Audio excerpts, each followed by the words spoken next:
All right, let's call our meeting to order. And Ms. Lockhart, will you please call the roll? Mrs. Reynolds, I'm here. Mr. Yatoni, Here. Mrs. Johnson, Here. Mr. Goebel, Here. Mr. Carley, Here. Mr. File, Here. and Dr. Magulius. Here. And are there numbers on the line that we haven't identified? Amy, I cannot see the screen from where I'm sitting, so if on your Zoom call you can see some numbers that need to be identified, will you check? You're muted. Sorry. It looks like the two from before stayed, and then we have Todd, and I don't see any other identified numbers at this point. Okay, thank you. Sure. Are there any visitors that wish to be recognized or wish to address the board? Okay. I will need a motion to approve the consent agenda as is presented. So moved. Thank you, Amy. Second. Thank you. Okay, will you please call the roll? Okay, Dr. Magulius, Yes. Mrs. Reynolds, Yes. Mr. Yatoni, Yes. Mrs. Johnson, Yes. Mr. Goebel, Yes. Mr. Carley, Yes. and Mr. File. Yes. Thank you. Okay, we'll move on to financial reports. Mr. McDermott, the investment report and approval of bills, payroll, treasurer's report. All right, on the investment report, balances were down this past month, just under 661,000. That's from normal operating and payroll expenses. And as everybody probably already knows, rates remain low. I believe the 5-year CD rate is now under 1%. So interest income will not be good this year. Okay, that was shorter than normal. And not very fun either. Right, any questions? All right, I'll need a motion to approve the bills, payroll, and treasurer's report as presented. So moved. Thank you, thank you. All right, any other questions on the bills? Okay, call the roll, please. Okay, Mrs. Reynolds, Yes. Mr. Yatoni, Yes. Mrs. Johnson, Yes. Mr. Goebel, Yes. Mr. Carley, Yes. Mr. File, Yes.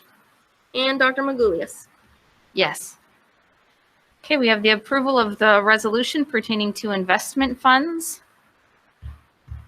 This is something you do annually. It basically gives Mr. Cox and myself the ability to invest district funds. Are there any questions? Okay, I'll need a motion to approve the resolution pertaining to the investment of funds. I'll do that motion. Thank you. Thank you. Miss- Okay, call the roll. Mr. Yatoni, Yes. Mrs. Johnson, Yes. Mr. Goebel, Yes. Mr. Carley, Yes. Mr. File, Yes. Dr. Magulius, Yes. and Mrs. Reynolds. Yes. Okay, now the year-to-date fund summary.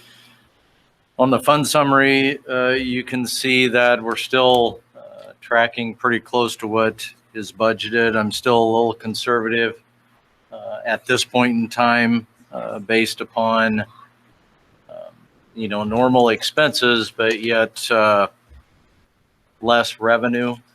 So as we get into the spring, obviously we'll have a little bit better picture of what that's going to look like. But so far, I'm gonna say that we're tracking pretty close to what was budgeted, and you can see in the operating funds that's just under $839,000 deficit. As we mentioned before, though, as we started the year, I believe we'll come in much better than that, but I'm still going to remain conservative at this point in time in my estimation. Okay, are there any questions on the year-to-date fund summary?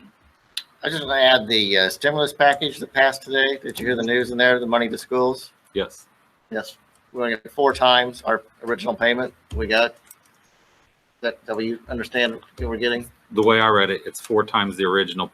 We can expect up to 4 times as much. I guess the devil will be in the details, which we haven't received those yet, is will those be, there's, thought that those are going to be tied to reopening in person or testing or anything like that. So we want to wait and see what they're tied to. But yeah, it looks like at minimum, it's safe to say what I was prepared to say about it. It's safe to say we'll get at minimum equal to what we got in the fall and likely more. And then it just depends on how are they going to allocate that 4 times the allotment. Will they take it through the cycle of evidence-based funding where it'll go based on poverty or based on fund need, which is how they did it before? Will it be another formula that they use? But certainly I think it's positive news. Oh, yeah. That was 140,000, right? We got originally? Approximately. Yeah. Approximately. It's like 146 or something in that range. Around there, yeah. And then the other question will be, and I didn't talk to Bob about this today, but will it become like the ERA funds of old? Whenever we were going through the budget crisis in 15, 16, 17, we received large amounts of federal grants from ERA stimulus funds, but the state was prorating and not paying mandated categoricals. So those grants, those federal grants kind of backfilled that. So it'll be interesting to see what the Illinois state budget looks like and what they do for schools, but they've got to get in session first, which Yes, they haven't they- done for some time. January. Okay, we have the administrators' reports and directors' reports are included in your packet. Are there any questions for our administrators or directors? Appreciate the reports. Mm-hmm. And then Mr. Cox, the superintendent's report. Yes. Of course, this week we have much to celebrate, but 2 specific staff celebrations. I'd like to recognize Dina Powell for being awarded the Illinois Business Education Secondary Teacher of the Year. And also congratulations to our pre-kindergarten teacher, Chelsea McLaughlin, for becoming a published author with her book, If I Lived in a Snow Globe. And I got to read that book last week and put it on YouTube and send it out to our elementary students. Not typical of how you would read to your elementary classes right now, but that's the way it worked out, especially this last week. And then there's a surprise celebration that I didn't have in your packet. We had a gentleman here on our board that was hard to pin down this summer, so we're going to pin him down tonight. And that's Mr. File for his years of service. Mr. File's been a board member for 25 years, and we have your service award pin. Congratulations. What color is 25 years? Is that genuine diamond? It should be.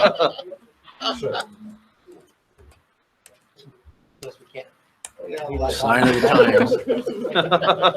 times. Don't rope you into 25, right? It's a beautiful grain. It is, yeah. That's Exquisite. Beautiful. Oh, yes, it is. Wow. Very nice. Very nice. So congratulations. Thank Thank you. And thank you for your service. It's you really for that. incredible. Appreciate it. I had no idea. And I'll go into talking a bit about our safety mitigations, and I have more later on the agenda. But some things that I had written to you in previous reports that I have some updates on. One is the shortened quarantine period that was put out by the CDC of a 10-day quarantine or 7 days with a negative test.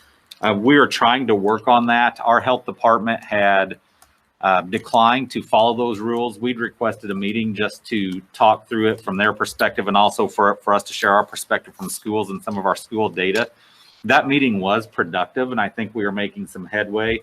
Unfortunately, after that meeting, the IDPH came out and said that these rules will not apply, or I'm sorry, the IDPH came out and said these rules will not apply to schools.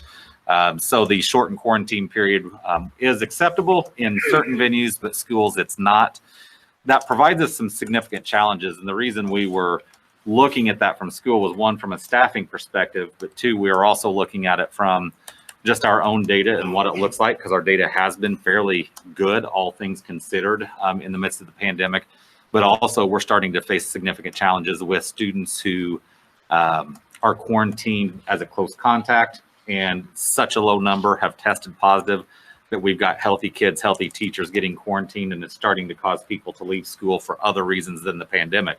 They're fearful of quarantines, and understandably so, but also we have to be diligent about following those guidelines. So it's really been a difficult thing to navigate. So that's the update on that piece. In terms of testing, our Binax Now testing is underway for staff. We're still going through plans of how we will administer that with students. Our nurses have worked through the last week, actually more than the last week, but the last couple of weeks, and specifically the last week after they started to test the staff to see how the procedures actually worked. They are confident in going forward with testing symptomatic students who are already at school.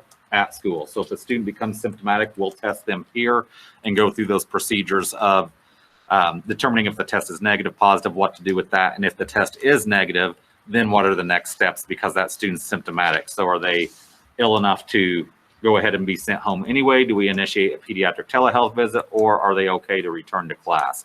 So they'll have to work through that. The next piece is for students who are at home. For example, we have a lot of reports on a Monday, for example, where a student becomes symptomatic on a Saturday or Sunday, and a parent may call and say, we want them to come in and get tested. We're discouraging parents from bringing their children to school or sending their children to school symptomatic and sick. So what we're looking at doing, and potentially the parent could be coming too, who is also exposed. So what we're working through doing is setting up a drive-through testing scenario. It'll be here at the high school in one central site. We won't do it at every school. And it'll be for a period of time during the day, anywhere from an hour to 2 hours. And we'll adjust that as needed. One thing we had to do differently with that is to order some transport tubes after the test is administered to be able to transport it back inside. We're tentatively targeting after Martin Luther King Day to start the student testing. That gives us time to get everything in place, to communicate with parents what they can do, and go from there. So that's the plan. We've probably administered here early on, I'm going to guess 2, 3, 4 to 5. 4 to 5. So I think we've administered 5 staff tests, and they've all been negative. So those are positives, because in the past, those would be individuals that possibly would have went home, had to go get tested, wait 3 or 4 days. Sometimes it's less. Memorial's been turning them around pretty quickly. So that's been a positive. As mentioned, our pediatric telehealth transition is on schedule and going well. We're set to access those services the Tuesday after Martin Luther King Day. I'll be sending out information, and our nurses and buildings will send out information the 28th to parents about how to access those services. In terms of COVID reporting, we're asking our families to continue to report over break those positive cases. We won't communicate out by letter over break like we typically do during the school year, but we're still tracking those for purposes of especially contact tracing. Right now, at least through Wednesday, we'll need to go back and contact trace into the end of last school week. Once we get into the Thursday, Friday, and next week, we won't have the need to contact trace because there's no activities going on here at school or a chance for that. And then non-COVID related, I have talked with Dr. Magulius about our April board meeting. Yes, we're looking ahead to April. Was looking at the calendar, and this is an election year, as you all know. And the typical regular board meeting is scheduled on April 19th. The organizational meeting and canvass of votes will not be completed until April 27th. So in order to eliminate the need for 2 meetings, I was proposing to Dr. Magulius that we go ahead and have the meeting on April 27th, but it's certainly up to the board's purview. If you'd rather have the regular meeting and an organizational meeting, we can do that, or we can just combine them and have the one meeting. But if we do that, it will need to be a rescheduled meeting to Tuesday, the 27th. In the past, what we've done is just delay it. That's what I'm comfortable with. Mm-hmm. I don't see a need for 2 meetings that quick together. Correct. Thank you, Okay. Amy. I agree. And then I'm just gonna close here. with just, again, celebrating the fact that we have completed 10 weeks of in-person instruction through our hybrid learning model. Mhm. I'm, if you were to ask me, inject me with true serum 3-4 weeks ago, or those of you that talked to me behind the scenes, I wasn't sure, especially a couple weeks ahead of Thanksgiving, how things would go. It's been a collective effort from many, many people. Our students, our staff, our community, our parents have all done what they need to do. It's not always been easy, and there's been some very difficult days doing this. That being said, we've continued to move forward and provide instruction for children to the best of our ability. And we've learned from some things, and there's things we know we'll do differently moving forward into the second semester. And there's things we felt like we did very successfully, but it was a good feeling. And I think everybody went into the semester break. I had an old coach who used to tell me, leave the field or leave the floor tired but victorious. And I think that's how everybody felt last Friday. But there was some really incredible positives, and I'm encouraged as we continue to move forward. So I appreciate all of our staff's work, our students' cooperation, and our family support as we've navigated some certainly challenging days during this first semester. That's all I have, Dr. Lewis. Thank you. Any questions for Mr. Cox? I was looking at those test scores in the reports. I did have a question. So if the April board meeting is the 27th, will new board members be participating in that meeting, or how does that work? So it can work two ways, and I'll research this. It can work two ways. You can have your regular meeting first and then have the organizational meeting at the end, or vice versa. And it's really up to the current board to decide how they want to do that. Typically, the organizational meeting is held, but not always. I've had it done both ways. Todd, I think we've typically done the organizational meeting first, but if you're wanting to be part of that meeting, we can talk about it.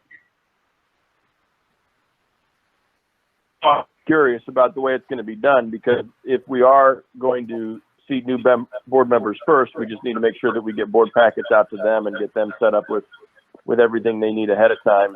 And I'm also wondering if we're going to have time to do new member orientation prior to that April 27th meeting. Has that also been sort of penciled onto the calendar somewhere? And no, I don't have any desire to participate in an extra board meeting, although I'm sure you guys are going to miss me. Yes, we are. You will be missed. We conducted a board orientation for Ms. Johnson and Mr. Carley after they attended their first meeting. So I think whether we do that just before the April meeting or just after, I think we'll be okay. And to answer your question on the packet, what I've typically done as a superintendent in the past, once the slate of candidates have filed, I then share the board packet less any confidential closed session information with prospective candidates. And typically I will send any reports that I share with the board, I'll send those to candidates as well, with the exception of any confidential or closed session type of material. So that will start next week.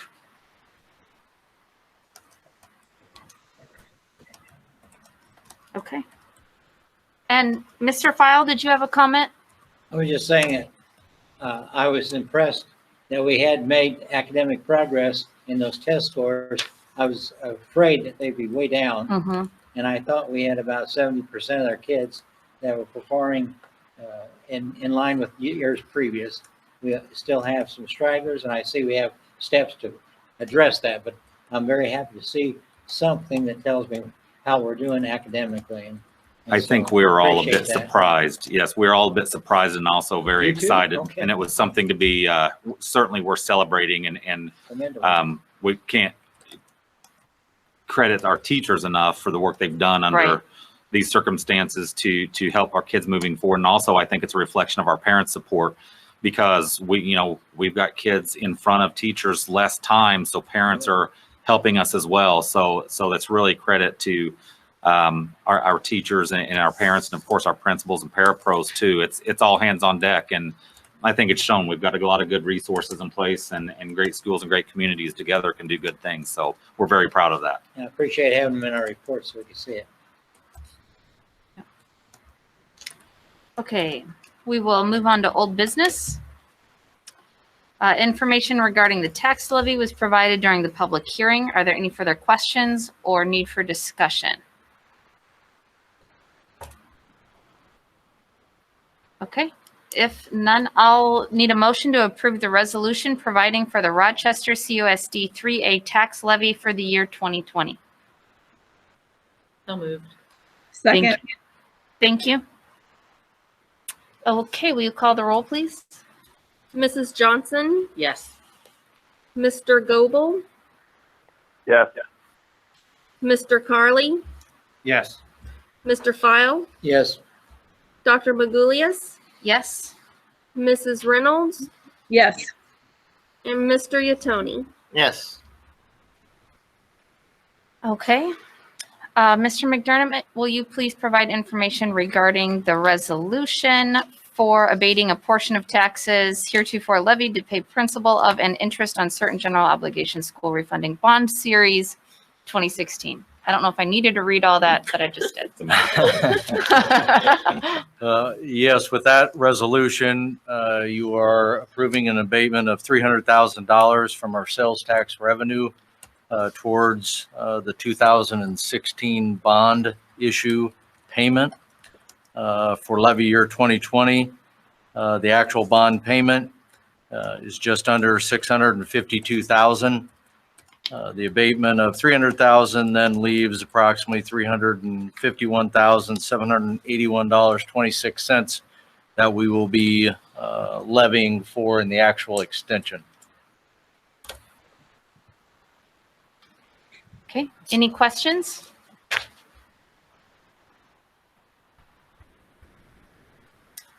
I'll make the motion to approve that. Okay, thank you, Mr. Yatoni.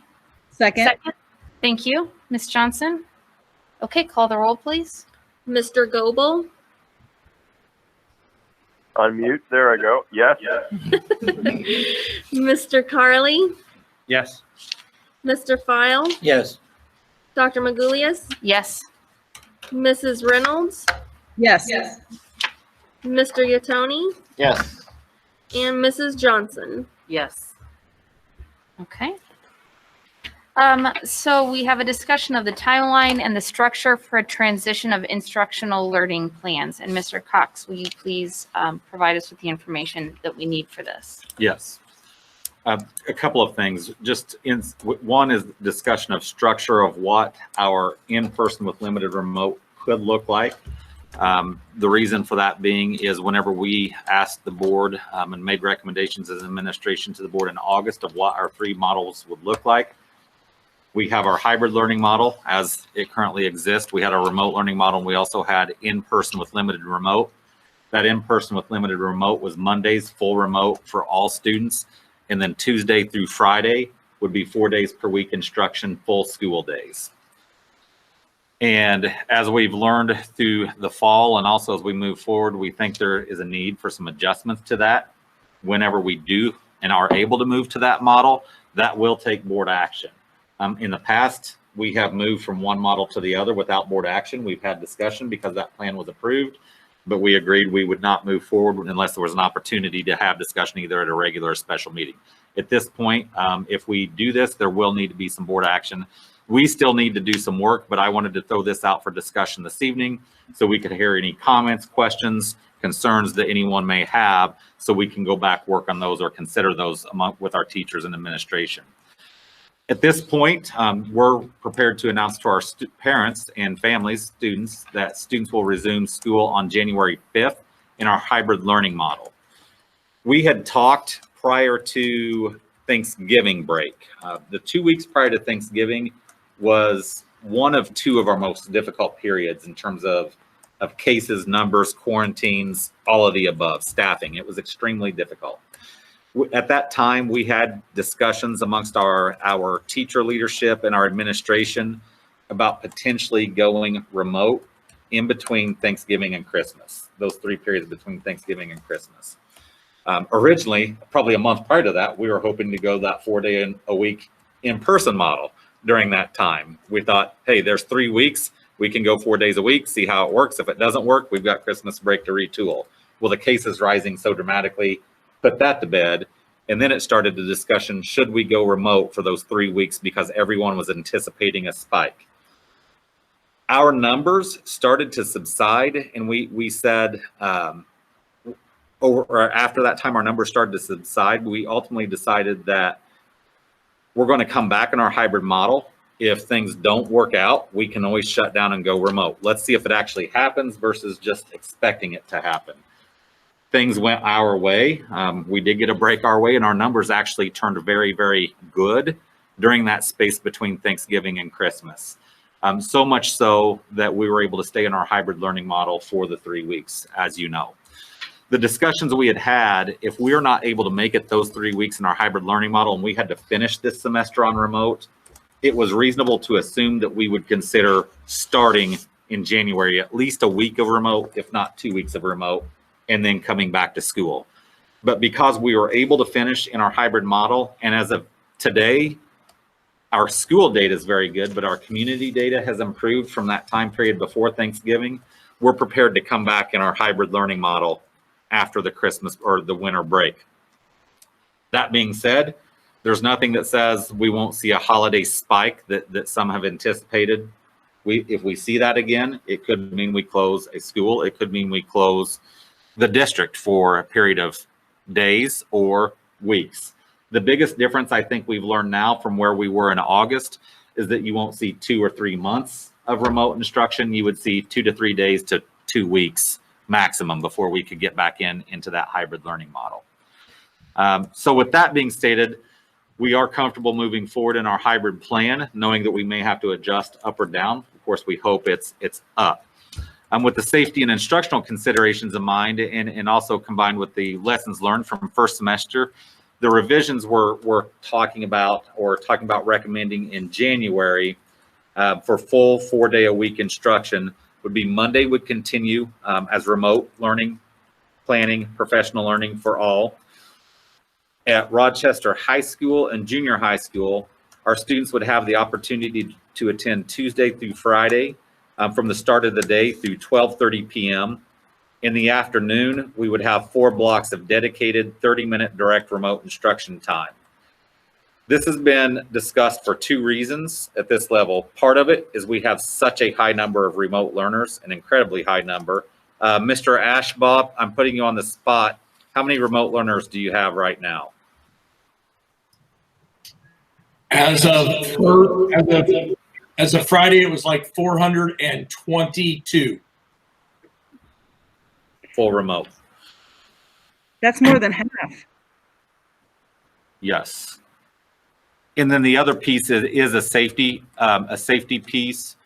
The CDC has provided information that students ages 12 to 17, 12 to 18 are contracting and spreading coronavirus at 2 to 3 times rate higher than students 11 and under. And we're seeing, I don't know that we're seeing at that rate in our levels, but we're certainly seeing the greatest number of cases are at our high school levels. And it is understandable. 1, they're older. 2, they're out and about more. They go more. It's nothing they're doing wrong. It's just the reality of it. It mirrors our community spread much more than our elementary schools do. The next piece would be our elementary and intermediate schools. Students would have the opportunity to attend Tuesday through Friday from the start of the day through somewhere in 1:45 to 2 o'clock range. They would be in-person instruction for the majority of the day. The remainder of the day, approximately an hour, would be for teachers to plan and check in and work with their remote students. Remote numbers are lower, though they have grown, and they grew quite significantly starting around Thanksgiving. We do think we will see some students come back after the holidays because some families did elect to self-quarantine and go remote ahead of the holidays. Also, I think people are waiting now that we're close to a vaccine. Some comments I'm getting from parents is they're waiting and holding their children out and seeing what numbers look like in January and February. I have had a lot of requests and a lot of questions about can students be allowed to return back to in-person more quickly in the second semester, which is something we're going to discuss here briefly. In terms of our students with special needs and additional students who are at risk, they'll continue to have the opportunity to attend full day. Example, our students with special needs right now do attend 4 days per week, full day. We would not take that time away from them. They would still have that opportunity to be able to attend full day. This is about moving forward. Our pre-K programs would continue to run Monday through Friday. And then, as I had just stated, we would also recommend that our students in second semester, and this one I'd like to put out there to parents tomorrow, is that students will have the opportunity to return from remote only. The students who are elective remote learners, they'll have the opportunity to return to in-person instruction, whatever model that may be, at the third quarter midterm, the beginning of fourth quarter, the fourth quarter midterm, and then anytime we would make a significant shift in our instructional model. So for example, if we start hybrid and then on January 19th, we make the recommendation that beginning in February, we're going to move to 4-day-a-week instruction, we would give individuals the opportunity to opt back into that 4-day-a-week instruction, because that would be a significant change at that time, is what we would like to do with our families. Originally, we did not recommend that first semester because we didn't know what we didn't know. And we were picturing this influx and this surge in students back and forth, and that not being good for teachers. But what we've learned is that's happened anyway. As students quarantine and the high numbers who are quarantining, they go out, they're out for a period of days and they come back in. So we're seeing it anyway. And it's just good for kids to be able to be here. If they want to be here and need to be here and family circumstances change, there will still be teacher and administrative involvement. So we just don't have families doing it for a short period of time. For a short period of time for a reason that may not be a good reason, that the administration can work with them and their teachers can work with them. I'll stop there before I move forward. Are there any questions about those items, Mr. I was Fine? wondering about busing, how this will work with the buses. So there's a couple of things, and it's a great question with buses. Part of the reason for the staggered schedule is busing. It is in part for instruction, it is in part for safety, and it's also in part for busing. And busing is a part of the safety. Part of it's just sheer logistics, and part of it is the safety factor to it. If we release everybody at the exact same time at the end of the day, I don't believe we can run our buses safely with the 50, or safer with the 50-person limit on said school buses. Also, we would be intermixing the junior high and high school kids with the elementary kids, and we do see a higher rate. We see more kids who are COVID positive or more kids who are close contact at those upper levels. We would be mixing them in with the elementary age students, possibly then causing more children to be quarantined who wouldn't need to be quarantined. So there's one reason we would be looking at that staggered release. Releasing the high school and junior high school students at 12:30, giving that hour, a little over an hour, would allow us time to get back to go. Now, that being said, we couldn't release everybody at 12:30 because we don't have enough drivers either. We have less drivers in the middle of the day because some of our drivers have other jobs. Some of our drivers are teachers in areas like that. So I've said often as we've done this planning that two things won't stop us from having in-person instruction, and that's lunch and that's buses. That being said, the bus here is a little bit of the tail that's wagging the dog because it's just hard to plan around. For our high school and our junior high school students, we're going to make a plea to parents and ask if they can transport themselves or they can help with transportation to please do so. And we'll do the same with elementary, and we've already done that. And I do believe we have quite a few people who haven't helped us with transportation in the past or haven't transported their own children in the past are this year, either because we've asked or because that's where they're more comfortable doing that, because some of our buses don't have very high numbers at all and others are fairly full. So it will not be easy. Brenda and Sarah and our drivers have done a phenomenal job this year, and they plan and plan and plan, and it's constantly changing, but it is a concern. Would it help to take off the fee for parking to encourage more high school kids to drive? I don't know. I just thought of that. I don't know. So with the afternoon for the high school, it would only apply to the high school. You said that there would be 4 30-minute additional. So that means that it won't necessarily be a block A-B schedule anymore, that in the morning they would get 4 classes and in the afternoon they would get 4? They would still have their block schedule. It's the in-person learners would be the teachers would be focusing on their in-person learners in the morning. Remote learners could still remote in, and they could still listen in, but the primary interaction is going to be between those learners. And then in the afternoon, those same blocks would take place. Is there anything I am getting wrong there, Mr. Ashbaugh? No, the plan would be like on an A day, the morning would be A1, A3, A4, A5. And then the remote learners in the afternoon would be A1, A3, A4, A5. It's just we need to get the teachers, when those kids are in the classroom, concentrating on the kids in the classroom. And so the kids can listen, but they're just not going to interact with them. They'll interact with them in the afternoon, kind of as a follow-up if they want to do both. So yes, but so then it would still be A, B in the schedule.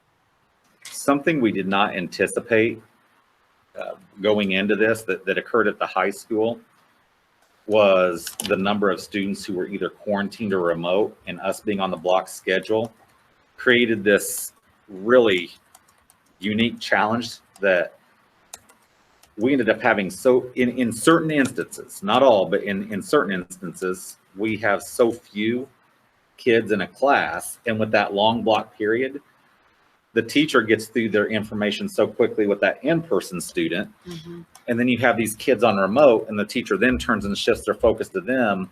And our in-person learners are sitting there like, well, I could be doing this at home. And so it's been very, very hard. The comment I hear repeatedly at the high school, but I hear it across the district, but really here at the high school, is teachers saying, we're doing our best, but we're struggling to serve both well at the same time. Trying to serve those in-person learners and those remote learners at the same time. So what they're asking for is, and what's needed is just a little time to focus on the remote students. And again, even if you have a few remote kids, even if you have 1 or 2 remote kids, that teacher's still doing the plans, still doing the lessons for that. And we still have kids who are quarantined, who by default become remote learners. And those students and their parents still expect a quality education and some interaction with teachers as well. And another thing teachers are reporting back is our students who are, not all, but again, some of our students who are quarantined, they're in person because the remote learning is not their best style of learning. And if that's all they get and they're not getting great interaction because it's being balanced between in-person and remote at the same time, we're seeing a higher rate of those students disengaging on us. So it's just created some challenges. So we're hopeful that if we can shorten down that day, but really build in some specific time for both, that will be positive. The other piece is, just because we make this alteration doesn't mean it's the last. We can always increase that time. If we see the number of our remote students drop and we see our data internally and externally in the community improve, we can always, just throwing out a date, 4th quarter, that's just a supposal, is we could always increase the amount of time for in-person instruction if we see the ability and need to do so. So this is something the teachers then are very much on board with. Yes, we've had a lot of meetings about this. We have standing meetings weekly with just the union co-presidents and myself, but then we have meetings every other week with our building reps and our union officers and our building principals. We went through this. So, and we've really toiled about what this needs to look like, and what's best. Is it best to do everybody a half day? Is it best to do everybody an hour out? Is it best to split and stagger them? And there is no perfect answer. I'm not going to tell you this is the perfect solution, but I don't know that there is a perfect solution out there. So we're trying to meet the needs of the teachers and the kids at each building that have those unique needs. But the Monday with, and that's another option we could move forward with too. Instead of going 4 days of a in-person schedule, we could move to a 5-day schedule in that Monday. I wouldn't recommend that right now. That is a uniform day, and it's still a very valuable day for that planning, especially for teachers to be able to plan and collaborate with that, because at the other days, they're doing a lot of student interaction during that time. Is it helpful for them? Is it helpful for them? It's possibly move that to a Friday instead. I've heard some teachers saying for planning purposes, it would be helpful for them to have the Friday to prep for the next week. But then that means any materials that they wanted to send home would have had to be ready by Thursday still anyway. Correct. So. And the reason we didn't choose, one of the reasons we didn't choose Friday is because our 3-day weekends, the Monday falls on that. So that's less days student miss. Yeah. And then the other piece is I do have concerns about engagement on Fridays. Anytime there would be remote engagement or things like that, it would be a more difficult day, I think. And how's lunch look at the elementary campuses, pre-K through 6? I mean, if you were 4 days in person with all students, are we moving to in-classroom lunches? I'm going to let Mr. Reed talk. No, we'll have shifts. Okay. We'll still have the rec room and the cafeteria to be safe, but we'll do shifts of 3 classes at a time. Difference is they will not have recess. The recess will be something scheduled with the teachers, so they will lose that. But we built in the schedule, the recess, cleaning, and lunch times currently, so they can remote during the middle of the day. And that's how we're doing it at the elementary school, which worked out really well. But having everybody back, in order to safely do that, we have to cut the times down. So we'll start from 10:30 and go all the way to 1 o'clock. Okay. Intermediate's going to be a little more challenging just because we don't have the same space and we can't divide up the cafeteria because of that high ceiling. Cassie, would you be comfortable speaking about your lunches and some of the solutions you're going through? Sure, no problem. So we can fit most people in 2 spaces like we're currently doing. Like the 4th grade should not be a problem. We will have to open up a 3rd area. It will quite likely be part of the gym will be sectioned off to have lunches so that we're limited to 50 so that everyone can do that. But we would have the same lunch periods. We would just have 3 rooms. And then at the junior senior high, the lunch would be sent home. There would not be lunch here except for students who would stay all day. Those students would still get their lunch. How Aramark has handled that in other districts is they send that all home on their distribution day. They send the entire week's worth home on their distribution day. If that wouldn't work for a student, we could probably come up with an option for them to be able to stay to take care of their lunch. But the students who would happen to stay all day, we would still take care of them for lunch too. Mr. Cox, was there any discussion about having certain classes certain specials mainly that you could only take if you were in person? We have not had discussion on that. I don't know if we would be allowed to do that. I went down that path. With trying to require our students who are failing or not participating, or require them to come to school unless they went through the homebound process or had medical documentation. And I was not successful in doing that because of the executive order. But I have not had any discussions in terms of specials. But even if we did, I'm not sure we could. No, and I don't think it would be a good idea. I just took a couple phone calls from people who were concerned. They had heard some rumors, and I actually didn't even answer the question when I received it because it seemed so far-fetched. Yeah, you can put that rumor to rest. That's not something we're looking at. Yeah, a quick comment. I mean, obviously, the biggest challenge I've been hearing is just for teachers to do the in-classroom and remote at the same time is a huge challenge for all of the kids. So this solution sounds like an elegant one, and obviously there's not a perfect solution, but having the teachers be able to focus in the classroom and then the kids, remote learners, sounds like a great solution. What do you think will be kind of the biggest challenge going back to 4 days? And one of the reasons for the questions is, like at the high school and the other schools, is there going to be enough space to accommodate that? You took the answer right out of my mouth. Social distancing will be the greatest challenge and concern. which is the next portion of this little presentation. So if you'd like me to move forward with that, I'll talk about that. That is the greatest concern that we have, Mr. Carley. So, right now, there are more than 5 mitigations, but there are 5 mitigations I call the big 5. And those are masks, our hand and respiratory hygiene, our increased cleaning and cleaning equipment supplies, our contact tracing, and our social distancing to the greatest extent possible. I will tell you, masks is going better than any of us anticipated. I remember having debates and heated discussions with administrators throughout the state, and here we were trying to figure out how we're going to handle masks. That's been the easiest thing, if there is such a thing, that we've dealt with. In terms of our hand and respiratory hygiene, that's went well. I mean, everybody's even got their own bottle of hand sanitizer at the table. Sarah found that funny today with her. So we do that. And our increased cleaning, we've spent a lot of dollars on cleaning supplies and equipment, specifically equipment with the sprayers. And our contact tracing, I am confident we are doing a better job at contact tracing our school community than what the greater community is getting in contact tracing. Our nurses are doing just a phenomenal job, and with the support of their principals, it's very, very good. And then we have our social distancing to the greatest extent possible. That will be a challenge, and that is our challenge.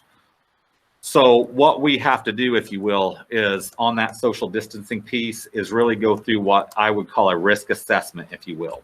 We've done that organically at this point because, I said social distancing to the greatest extent possible. Well, that's what we're doing today. That's what we've been doing the last 10 weeks. We social distance to the best of our ability and as much as we can, but it's just not always possible. Otherwise, whenever we did have a positive case within our school, we wouldn't have to quarantine the close contacts. Schools are social, they're organic, kids are going to move, kids are going to be close together. There are going to be certain classes and instances that happens. A good example is our pre-kindergarten programs. You can't social distance a pre-kindergarten student. It just doesn't work that way. They're going to crawl all over each other and be around each other. That went incredibly well. We had an instance where we had to quarantine an entire class once or twice, Mr. Reed. Just once. And we did that out of an abundance of caution because there was no way to contact trace that class. And the parents were great with that. So we have determined organically and without rationale, we can really put our finger on of that risk of not being able to social distance all day, every day was less than the risk of students not being able to be in school in person. We've just come up with a feel, if you will, of let's go hybrid because we think it's safe enough to do so by looking at our data, by looking at our mitigations. So since we first started in August, we've learned a great deal. We've gotten a lot of mitigations. We've gotten a lot of PPE and all of those things in place. So now it's about moving forward. As superintendents, myself and many of my colleagues, we have been pleading to the IDPH, to our local health department, and even nationally, to please give us metrics to go by. We haven't received those. We are not going to receive those. But what we have done just 2 weeks ago, approximately, I participated in a webinar with the CDC. Dr. Greta Massetti from the CDC presented new school tools for going into the new year. And these tools, without going ad nauseum into it, these tools were walk-through risk assessments that we could do internally with some of our stakeholders, principals, nurses, teachers, to gauge how well and how effectively we are carrying out current mitigations and continue to do that. And then the other piece of the tool is what I would call a rubric. And they're not metrics as much as I would call it a rubric, where you overlay your ability and your effectiveness at which you can carry out your mitigations, along with what your internal school data is, along with your community data and your greater data as a whole. And you lay those things on top of each other, and then you make an informed decision about what your risk is. Are you at low risk? Are you at moderate risk? Are you at high risk for community spread? And then we have to have a discussion. At what point do we feel comfortable that moving to that 4-day-a-week instructional model, at what point do we feel comfortable that that is less risk than students not being able to be in school 4 days a week? Are we there today? No, we certainly weren't there before Thanksgiving. Are we there today? No, we're on break. Tongue in cheek, I'm having a little fun, right? But can we get there? I think so. But what we haven't been able to do is provide a clear explanation and rationale of why. And I think these tools will at least help and assist. I would liken it to more like a puzzle. They gave us pieces, but we've got to put it together ourselves. There's just not black and white. So that's what we're wanting to do between now and January 19th to present to the board. Here's the plan of the instructional learning model in person we'd like to present. And here's when we would like to start if these things take place. The other piece that has been given to us since the beginning of the year is the 8% metric. When we started, it was a 5% metric of what your community spread and your positivity rate was it was recommended if you're above 5%, you should consider remote. Well, now it's 8%. But I will also tell you, in conversations with our health department, we've asked them for any guidance or any help, and the comment we got back, now I won't say this was from the health department, but it was from one of the physicians, was, as far as we're concerned, the CDC said it's safe for kids to be in school. The health department said it's safe for kids to be in school, so get in school. Well, it's just not that simple, because we do have to go through all of these steps. We do have guidance we have to follow, and we are concerned about their safety of our students, of our community, and certainly of our teachers. So it's a balancing act that we have to go through. But the 8% is another piece that we're looking at. So today, we're really close. If we had all those things in place, we'd be really close. 2 other layers that will help, really 3 other layers that will help. On top of our big 5, the pediatric telehealth will assist. It will help with the number of kids quarantined. The ability to test students will help. Those 2 things together will help us identify, isolate, and treat people quicker. And then the last is the vaccine. I just don't know when that's going to help, but it will certainly help. I don't know when our greater community will have it. We know we're in phase 1A now. Phase 1B will come next, which is believed to include educators.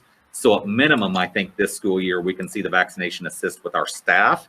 Whether it will assist with our greater community as a whole, that remains to be seen. And I just don't know enough. Some of you may know more there. So does that answer the question? It does, thank you. With social distancing. What we'd like to do moving forward is December and January, continue to look at and discuss these risk assessments and how we can put these together to get some informed decisions to bring to the board in January. January 19th, we'd like to reassess the conditions and make a recommendation at the board for action on our learning plan. And if conditions continue to progress, the earliest we'd like to have our students going for the 4-day-a-week in-person instructional model would be February 2nd. Of course, this could be pushed back if conditions change, if things didn't go as we expected, which we've done already. We've demonstrated, if nothing else, we've had to be adaptable this year. And as I mentioned earlier, because this would be a revision to that original plan, it would take board action. In those scenario, do you see, we're in school, we don't do remote. The remote is, we're stuck with that as an option right on through. Is that what you're thinking? Yes, it's required. It's in statute right now. Oh, okay. It's part of the, yeah, it's required by ISB to have that. That's what I mentioned to Mr. Goebel earlier, that we would really like to require students who are not participating at all to come in for in-person instruction, but we're not able to do that. So or anything. yeah, we're offering, and several have taken us up on the offer, but not all. Will you be surveying to see the kind of response people would have to 4-day that would change the proportion of remote and Yes. Yes, principals have already sent out just to get a gauge on what it looks like, but they'll be doing that again once we finalize and button this down in January. And again, the reason for us wanting to be able to allow students to move back in anytime there's a major change or at this midterm and quarter. I think that's great. The opportunity to come back.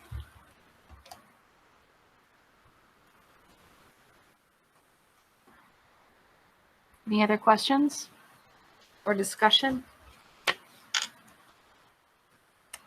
All right, thank you for the very detailed report, Mr. Cox. That's very detailed. Yeah. Okay, we'll move on to new business. We have up first the policy committee. The policy committee members and Mr. Cox, will you please provide an update from your policy committee meeting this month? So I will start and certainly let Don and Amy chime in. I told them it was hazing of new board members that they had to redo and read the entire board policy packet. Absolutely. But all joking aside, thank you for that. But we do have this revised, updated. Everything that was not in compliance is on its way to being in compliance. And we just received, and I shared with the policy committee today, we do have the first draft of the entire board policy manual that will go on first reading next month. Anything you all would like to add? The hazing has paid off. It's been a wonderful education, so. They're armed and dangerous now. I approached it with an open mind, but it was very helpful, and there was a lot to learn, and throughout it was helpful that Mr. Cox could kind of layer in extra information and details to kind of give a backstory and an explanation for some things that weren't obvious. I would just add that I was intrigued by just the level of, complexity of all of the rules and the amount of changes that goes on through the state and what a burden it is for the school districts. But I was extremely impressed with the process and the diligence of going through it, and I thought it was an excellent process, and I feel very comfortable that we updated our policies and procedures to comply with all the law and regulations. But it was certainly a very in-depth review. I've been pleased with the School Board Association's assistance with this, and we will be Press Plus members moving forward. So on average, we'll have 4 updates a year. As long as we stay on top of those 4 updates a year, we never have to do that again. I don't know how you would do this without being part of the Press Plus and all of that. I think that was part of the challenges we weren't, and that just, it kind of added to that. Yeah. And then when you had some turnover, that it just made it very difficult. I think in a normal year, there's over 100 bills presented in Illinois, just regarding education, and it's, that would impact school districts. So, Yes, it's right, to tremendous. keep up with the ones that actually pass, and we have to administer is Been the a one lot. positive about not being in town. What? Yeah. About being in I town? said that's the one positive about them not They're being probably- in town this year. Yeah. We used to have 3-inch binders with pages typed, and they would pass out pages to replace other pages every meeting.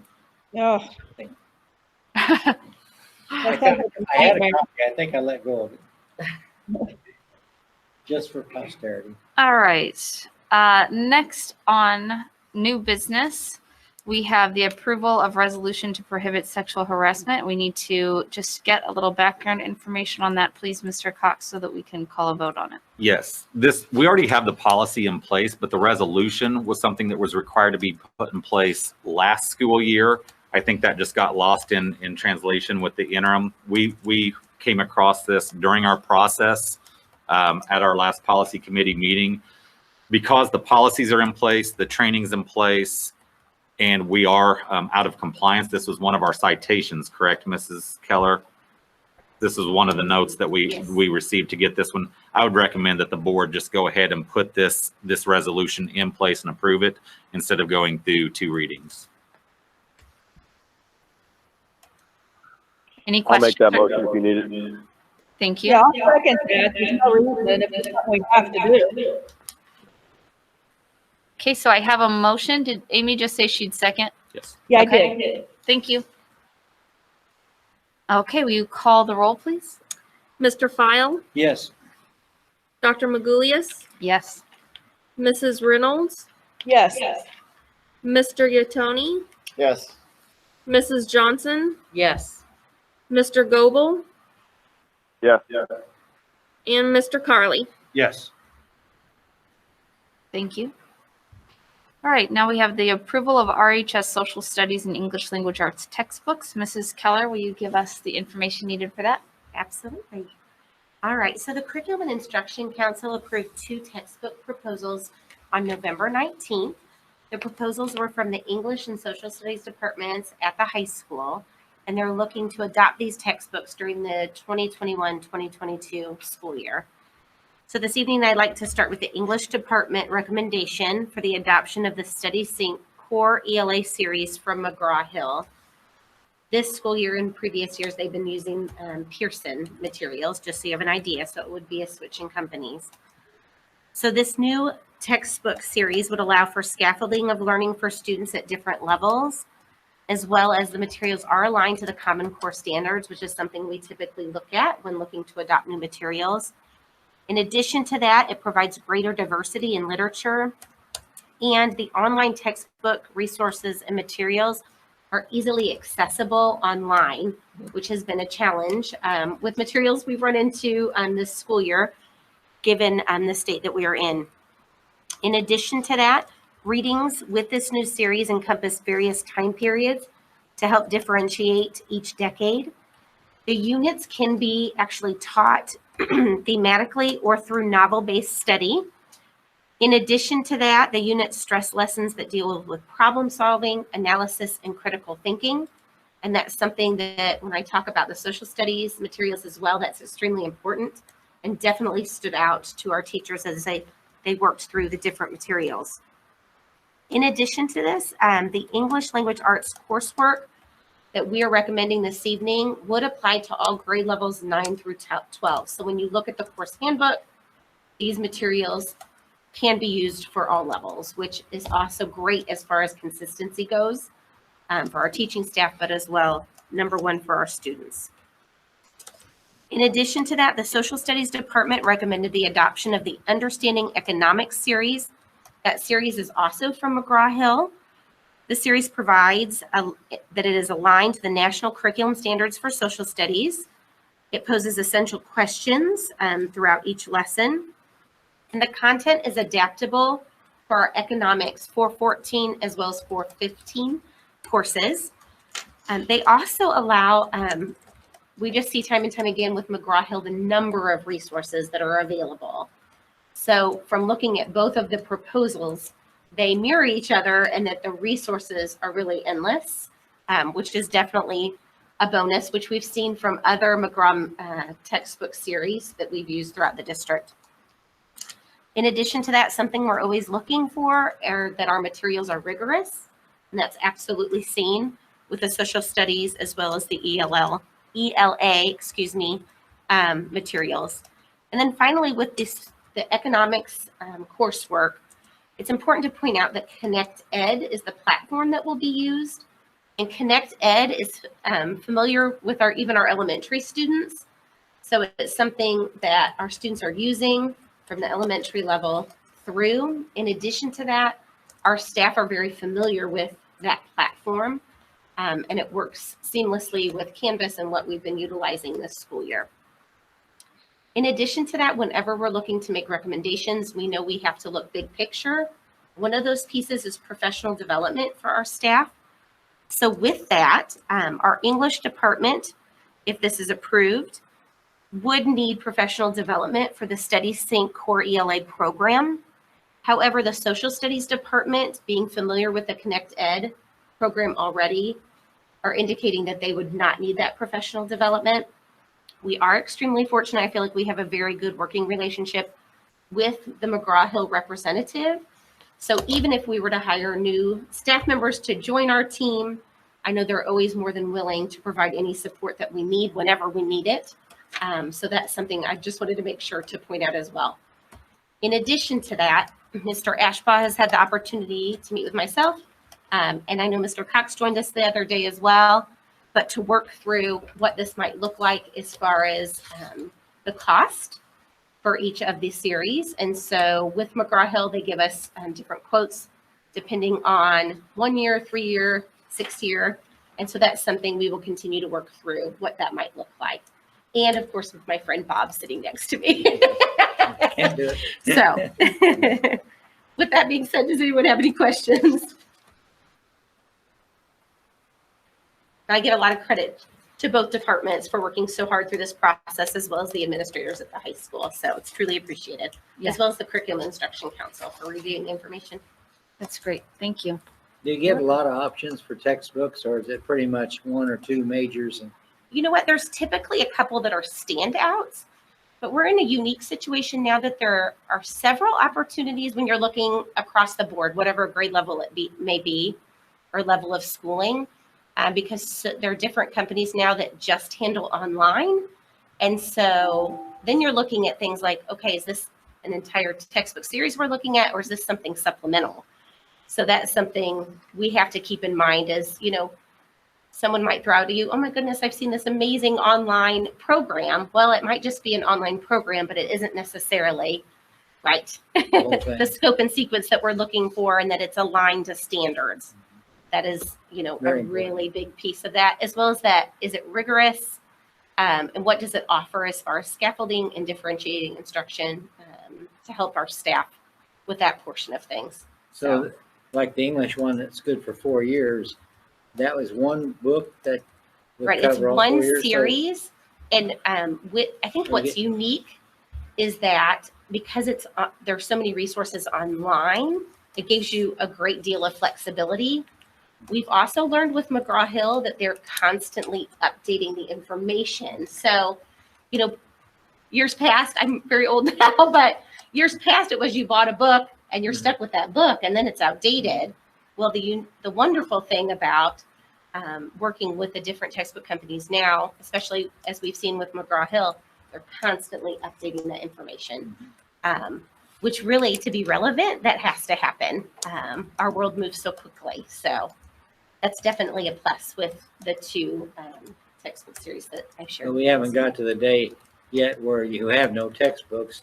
You still have that fundamental textbook that points Sure. you and brings down the curriculum through You what you got need it. to go through. Right. And Yeah. so even when meeting with Mr. Ashbaugh, we are looking to purchase a set of books. So we have one set of books that they could share with students. So a hard copy. That way, if we have students with special education needs or other needs that may arise, some students might do better holding that book and reading that book in front of them rather than online. That we also have the opportunity for them. Sometimes we have students that aren't able to utilize the devices. And so then we want to make sure that we're prepared for them and have what they need as well. So, but that looks a lot different than it used to, that's for sure, with shelves and shelves of books. So, But when they're done and they're worthless. yes. I remember in an interview, we had something come up about what to do with old textbooks. Yes, they collect a lot of dust a lot of times. Yeah. Thank All you. right. Thank you, Mrs. Keller. Is there a motion to approve the recommended social studies and English language arts textbooks for Rochester High School? I'll make that motion. I'll second. Thank you. We have a motion and a second from Mrs. Johnson. Okay, call the roll, please. Mr. Carling, Yes. Mr. File, Yes. Dr. Magulius, Yes. Mrs. Reynolds, Yes. Mr. Yatoni, Yes. Mrs. Johnson, Yes. and Mr. Goebel. Yeah. Okay, we will move ahead to miscellaneous before closed session this evening. Are there any items from anyone for miscellaneous?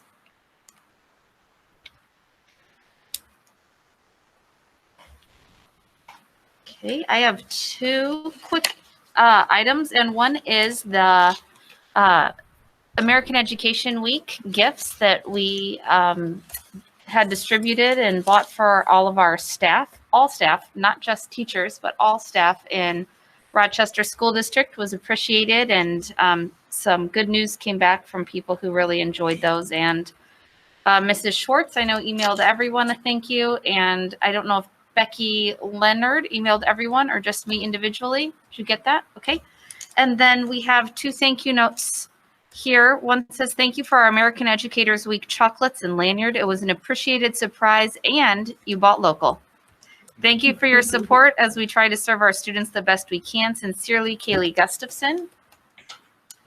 And Rochester admin and school board members, thank you for the lanyard, chocolates, and appreciation. That gift was a nice treat. Thank you also for all the hard work you all do during this crazy time. The complexities for all of us make it really tricky to do our best, yet I'm very glad to be an educator. Thank you, Lisa Wyckoff. Yeah. I did have one small thing. I noticed on the online notes that Dan was suggesting we start doing consent agenda type style. I didn't know if we were supposed to discuss that or not, but I would just like to say I would be in favor of that. I have been in meetings where that's the style. And just because it's a consent agenda doesn't mean things can't be pulled. We don't even have to vote to pull them. If one person wants it pulled to discuss separately, that can be done. What was it? I missed that, Amy. We didn't catch the very beginning. The very beginning. Oh, I noticed that you made notes on our agenda this time that you're suggesting consent agenda style. And I just wanted to say I'd be in favor of that. That's what we use at the resolutions meetings. And I don't want anybody to be intimidated thinking they wouldn't get to discuss individual items. It doesn't take a vote to remove an item. All it takes is one person saying, I want this item pulled off the consent agenda. Oh, yeah. Yes. Yeah. The consent agenda piece. I follow you. Yeah. I just put that on there as a standard so board members know whenever we do have the consent agenda, like whenever you approved hiring authority, that can be pulled off to be talked individually on. Okay. I didn't know if we were, since we hadn't done it that way before, I didn't know if we were supposed to discuss it or not. So I just wanted to mention it. Okay. Thank you, Mrs. Reynolds. And then lastly, today was the last day to file for the April 6th consolidated election, and we have 8 candidates running for 5 open seats. We have 3 running in the unexpired 2-year term. Those are Amy Reynolds, Kevin Gade, and Dakota Greer. And then we have 5 running in the full 4-year term, and they are Mr. Carley, Mrs. Johnson, and Chris Jewell, Todd Hanna, and Mr. Sturdy. What's Taylor Sturdy? Yes. Doesn't go by an L. Taylor Sturdy, yes. So I just wanted to announce Which that. Sturdy? Taylor Sturdy. Taylor, okay. Daveson. So we'll have some action this spring. Okay. If there are no other items, I will entertain a motion to go into closed session. So moved. Thank you. Second. Thank you. Okay. May I have a motion to approve the personnel report? So moved. Thank you. Second. Thank you. Call the roll, please. Mrs. Reynolds, Yes. Mr. Yatoni, Yes. Mrs. Johnson, Yes. Mr. Goebel, Yes. Mr. Carley, Yes. Mr. File, Yes. and Dr. Magulius. Yes. Okay. I need a motion to adjourn. So moved. Thank you. Second. Thank you. All in favor, say aye. Aye. Aye. Meeting adjourned. Thank you. Thanks, everyone.